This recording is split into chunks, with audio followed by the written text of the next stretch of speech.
Bismillahirrahmanirrahim. Assalamualaikum warahmatullahi wabarakatuh. Morning class. Bunda hari ini akan membahas tentang verbs and tenses.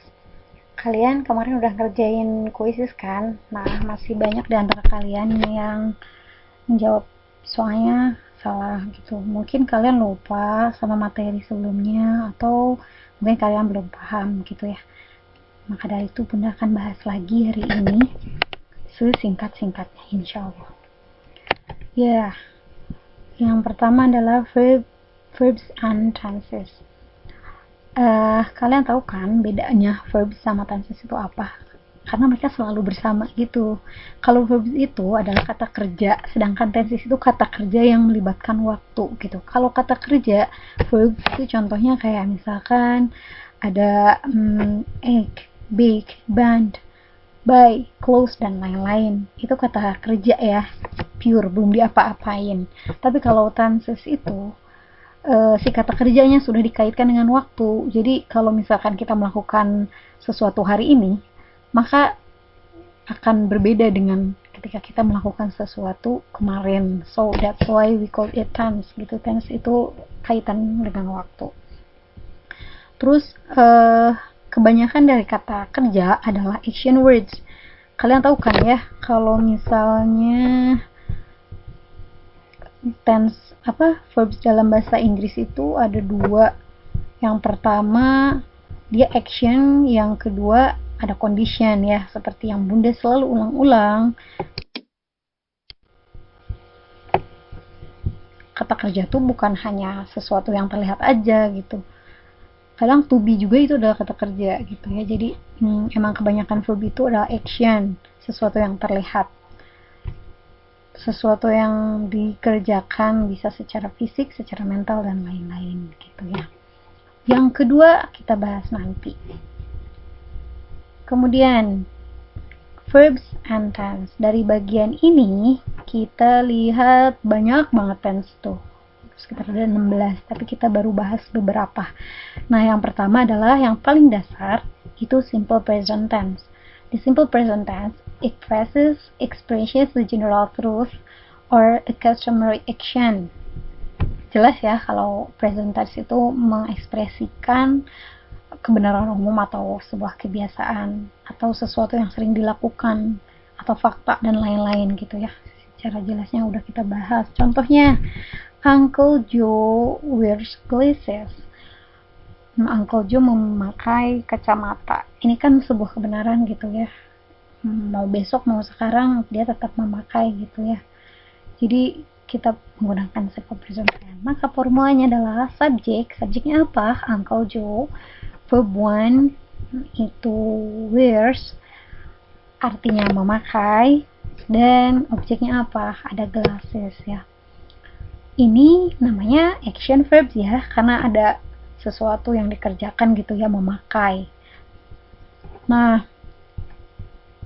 ketika Uncle Joe-nya ini adalah singular, berarti dia di verbnya menggunakan S.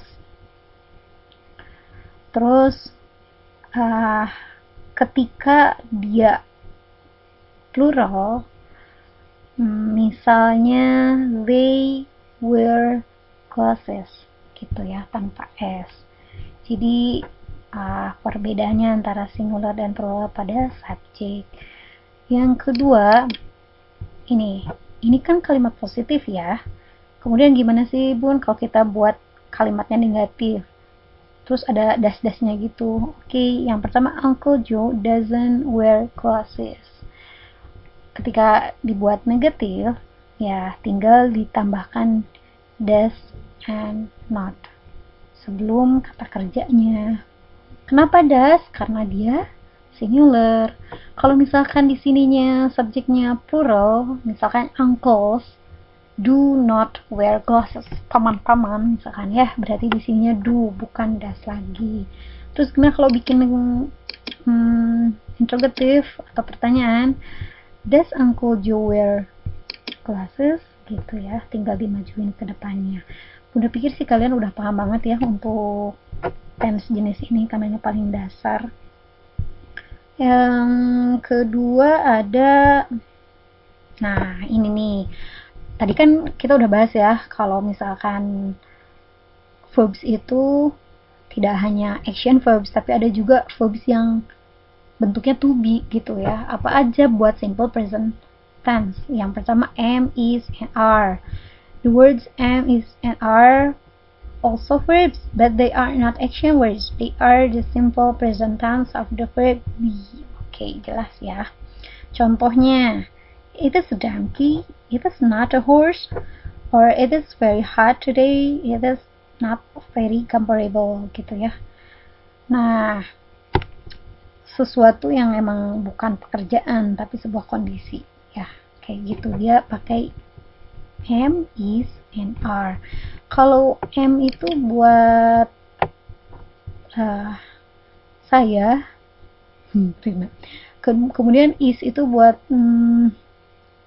third person singular, kayak ini nih, third person he, she, it, atau benda-benda gitu di luar, benda-benda yang satu gitu ya, dia pakai is. Kemudian ada are, dia kalau subjeknya plural gitu ya, kayak gini. Ada first person, I am, we are. Second person, you are, ini tetap. Third person, he is, it is. They are. Gini loh, maksudnya kalau first person tuh dia sebagai orang pertama, berarti yang berbicara tuh siapa gitu ya, si orang pertama. Kalau second person tuh dia menunjukkan orang kedua lawan bicara.